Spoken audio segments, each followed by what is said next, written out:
husband, yeah. And the proverbial question of like, well, what do you do? Came around to me.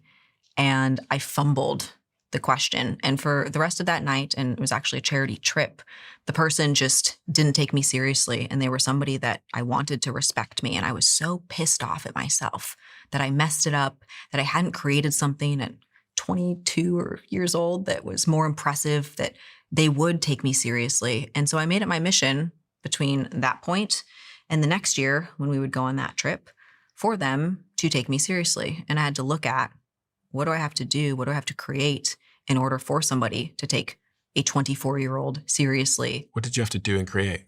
Well, I launched a podcast and I had to work on this communication skill because I was terrified to communicate. I used to not be able to communicate like this. I had a horrifying experience when I was in my early 20s where I was supposed to present this new leadership program that was being rolled out at this organization. And I was nervous ahead of time, but was fairly confident in the material that I was presenting. And I walked up to the front of the room and I was the first person to speak. It was 8 o'clock in the morning and I got through 5 minutes of my hour-long presentation. I turned around to the presentation screen to point out something and turned back to the audience. And in that moment, I was instantly petrified. The nerves took over every fiber of my body. I could not control what I was saying. My thoughts and my words did not connect. And I proceeded to give the rest of my presentation that was supposed to take an additional 55 minutes in 7.